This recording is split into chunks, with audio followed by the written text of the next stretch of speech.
agora vamos saber como está o mercado financeiro com Luiz Arthur Nogueira. Muito bem-vindo, Luiz, um bom dia. Hoje tem novidades aí no caso das lojas americanas, né? Verdade, Cláudia Bartel. Bom dia a todos, muito obrigado pelo carinho da sua audiência. Está no ar o mercado financeiro, sempre com as principais notícias da economia e do mundo das finanças. Hoje um dia negativo para a Bolsa de Valores, mas as ações das lojas americanas estão subindo 8% nesta abertura de pregão, valendo R$ 1,12. Claro que essa alta de 8% nem de longe recupera as perdas desde o início da crise há 2 semanas, quando as ações valiam R$ 12. Portanto, quem tinha ação da Americanas antes da crise e manteve essas ações, continua acumulando um prejuízo de incríveis 93%. Nós vamos acionar ao vivo o repórter João Vitor Rocha, que tem informações sobre os próximos passos da justiça envolvendo as lojas americanas. João Vitor, bom dia, seja bem-vindo. Muito bom dia, Luiz. Bom dia a todos que acompanham o mercado financeiro aqui na Jovem Pan nessa sexta-feira.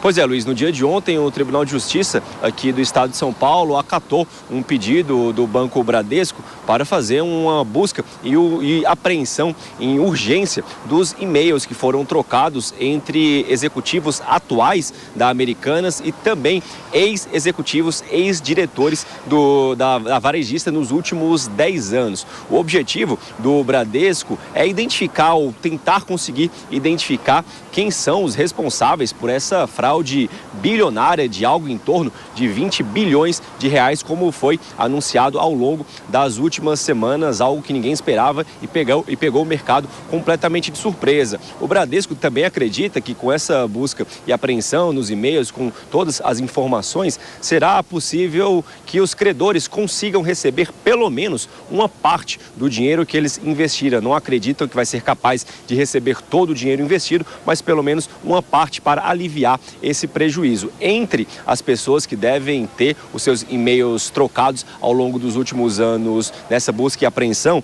estão nomes bem conhecidos, viu, Luiz? Por exemplo, o acionista Carlos Alberto Sicupira, Paulo Alberto Leman, que é o representante de Jorge Paulo Leman no Conselho da Americanas, e também o ex-CEO Miguel Gutierrez. O que ficou acertado é que, caso esses 3 nomes, que são sócios da G3 Investimentos, eles apareçam nesses e-mails como pessoas que sabiam, tinham conhecimento de todo o rombo, de toda a fraude que aconteceu ao longo dos últimos anos nas contas da Americanas, eles podem ser acionados na justiça mesmo antes da Americanas apresentar o seu plano de recuperação fiscal e judiciário que deve acontecer ao longo das próximas semanas. Esse pedido do Bradesco se deu porque o Bradesco é aqui no Brasil o principal credor da Americanas. Ele tem investido na varejista algo em torno de 4,8 bilhões de reais e não quer, claro, que esse rombo sofra também para os seus cofres, viu, Luiz?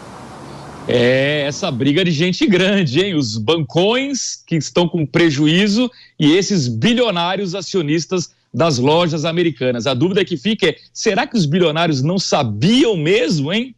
Bom, a gente agradece ao João Vitor Rocha pelas informações ao vivo aqui no Mercado Financeiro. Vamos aproveitar para conferir como é que está a abertura do pregão hoje, em queda, como eu dizia há pouco, o índice Bovespa caindo nesse exato momento 0,44% aos 113.675 pontos. No próximo gráfico a gente vai ver que o pessimismo não é só do Brasil, é global, bolsas europeias todas em queda, Frankfurt 0,19%, Londres 0,02%, Paris 0,32%, Madrid 0,05%. Na Ásia, ao contrário, um dia positivo, índice Nikkei de Tóquio subiu 0,07%, Hong Kong alta de 0,54%, em Xangai não houve pregão a semana inteira por conta do feriado do Ano Novo Lunar. Esse índice que aparece aí na tela, para quem nos acompanha pelo YouTube, pela Panflix, é o índice do fechamento da sexta-feira passada, quando houve o último pregão. Nos Estados Unidos, o pregão ainda não abriu, abre daqui a pouquinho, às 11h30 pelo horário de Brasília. Portanto, esses dados positivos que aparecem na tela são do fechamento de ontem. Infelizmente, o índice futuro das bolsas americanas indica uma abertura em queda por lá também. E por fim, mercado de câmbio hoje, vamos ver como é que está o dólar. em queda de 0,08%, vendido R$ 5,07. O euro cai 0,22%, 5,51. Bitcoin perdendo 0,16% aos quase 23 mil dólares. Então aproveito agora para convidar o Marco Túlio Souza, ele que é head de renda variável da B-Sides Investimentos. Marco Túlio, bom dia, seja bem-vindo, tudo bem?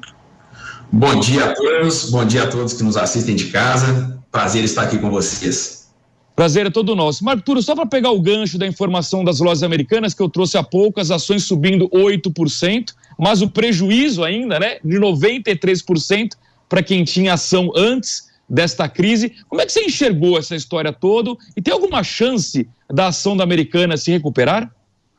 Então, Luiz, esse fato ainda está muito quente no mercado, né? A gente acredita que ainda tenha bastante coisa para acontecer. Essa subida de hoje aí, né, acaba que o papel, quando começa a ficar muito barato, 1 centavo para a ação dá muita diferença, né, que é praticamente 1%.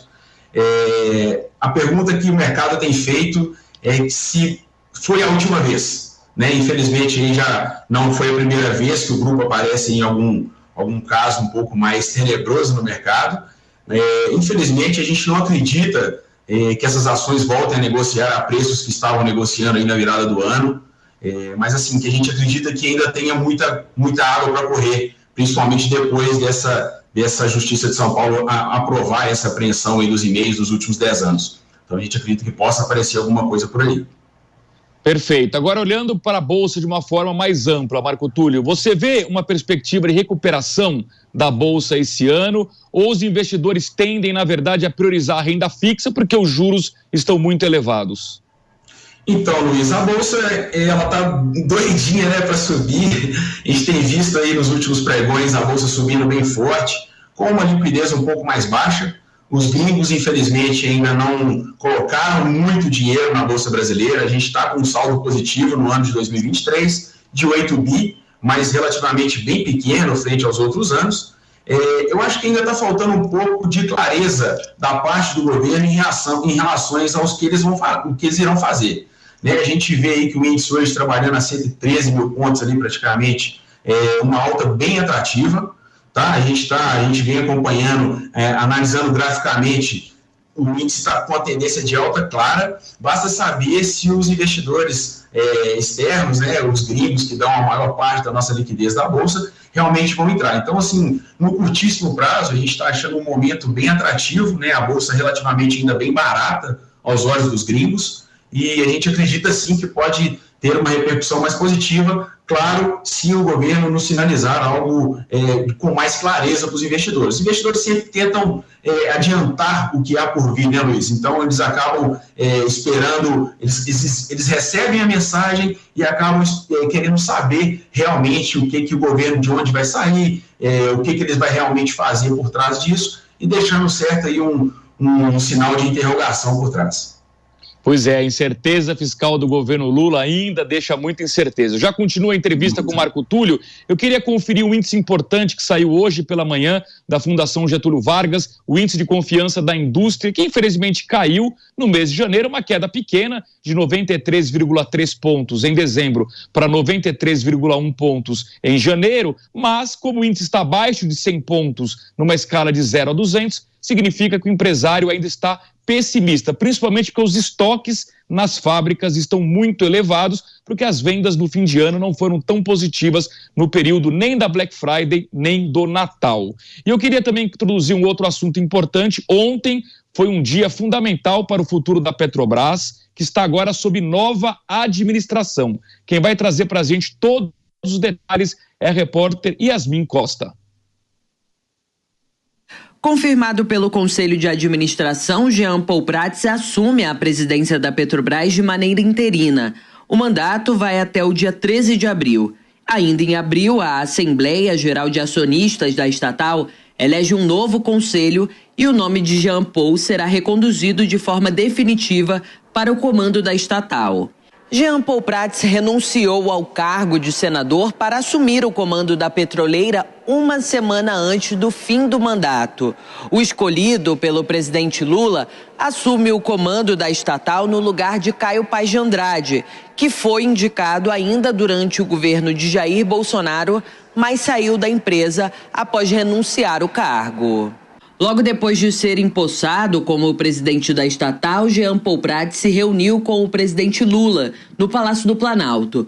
Com Prats no comando da Petrobras, a expectativa é que o governo promova mudanças no conselho de administração da empresa. Entre as urgências do novo comando está alterar a política do preço de paridade internacional, que influencia no preço do combustível no país. Jean Paul Prats já defendeu publicamente uma política de preços para os combustíveis baseada em 3 pilares: preço de referência estabelecido pela Agência Nacional do Petróleo, conta de estabilização para momentos críticos e a criação de estoques estratégicos, mas não obrigatórios. Para assumir o comando da estatal, o petista precisou abrir mão de negócios na área do petróleo. As ações da Petrobras fecharam esta quinta-feira em queda, depois da posse do novo presidente. O mercado financeiro teme interferência política na empresa. Muito bem, neste momento as ações da Petrobras caem 2%. Eu queria chamar de volta o Marco Túlio Souza, ele que é líder de renda variável da B-Side Investimentos. Marco Túlio, desde a eleição do presidente Lula, a Petrobras já perdeu 1/3 do seu valor. A Bolsa, você destacava há pouco, está se recuperando, mas aparentemente a gente não enxerga isso com as ações da Petrobras. Como é que você está orientando os seus clientes? Vale a pena ter na carteira de investimentos ações de empresas estatais que estão sob risco de intervenção? Como é que você está avaliando nesse momento, em particular, o risco Petrobras? Então, Luiz, Petrobras ela foi uma recordista de pagamento de dividendos no ano de 2022. A empresa realmente tinha aparentemente achado um rumo ali, né, para os investidores. O papel estava muito bem quisto pelo mercado. A partir do momento que a gente tem uma mudança de governo interno da empresa e começa a falar sobre modificações de política de preço, o mercado realmente paga, tá, esse preço, infelizmente, né? A gente sabe que a empresa não vale o valor de tela, aquilo são valores que realmente a gente negocia em tela, é diferente do que a empresa vale. A empresa está no caminho certo, mas respondendo a sua pergunta, se eu pudesse escolher hoje e se eu pudesse indicar, eu não gostaria de estar em empresas que têm essa possibilidade de ter uma interferência política, tá? Porque essas empresas sempre tendem a sofrer mais no curtíssimo prazo. Agora, Marco Túlio, para aquele investidor que está muito cauteloso, receoso até com o governo Lula e quer proteger um pouco mais o dinheiro dele, o que você recomenda? Vale a pena, por exemplo, ter ativos no exterior como proteção, ou a melhor forma de se proteger é ir para a renda fixa mesmo aqui no Brasil? Então, Luiz, hoje a gente fala que os investimentos no Brasil são formas de caixinhas, né? Então a gente tem várias caixinhas, obviamente que a que eu mais gosto é a caixinha de renda variável, mas hoje o dólar chegando nesse patamar, Luiz, a 5, quase batendo R$5, né? A gente fala que já está começando a ficar interessante, sim, fazer investimentos no exterior. Hoje a gente tem algumas empresas na Bolsa que são dolarizadas, a gente utiliza elas até para fazer um possível hedge cambial também. Algumas empresas que têm sua receita aí acima de 70% voltado ao dólar. Então a gente fala que sim, é bom estar em bolsa, é bom estar em empresas dolarizadas, é bom estar em investimentos atrelados a dólar lá fora, e eu acho que nesse patamar é bom sim estar em renda fixa. Eu acho que o investidor sempre tem que pensar em oportunidades de caixinhas. Infelizmente, assim, colocar tudo agora numa renda fixa, a gente até voltando um pouco, né, Luiz? A gente viu aí, infelizmente, títulos da própria Americanas de renda fixa, até mesmo no mercado externo, caindo mais de 70%. Então, assim, é uma renda fixa, sim, mas possui o mesmo risco, até um risco até algumas vezes maiores do que você investir na própria Bolsa de Valores.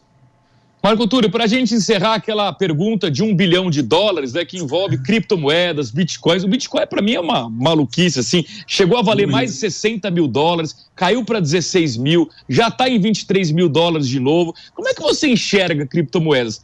Faz sentido ter um pouquinho como investimento ou é uma completa loteria? Luiz, eu vou emendar essa pergunta sua como seu final. Para mim é uma completa loteria, tá? Para mim é um produto que não vamos falar assim, totalmente auditado. Infelizmente, meus clientes que operam com a gente aqui no escritório, infelizmente a gente não indica.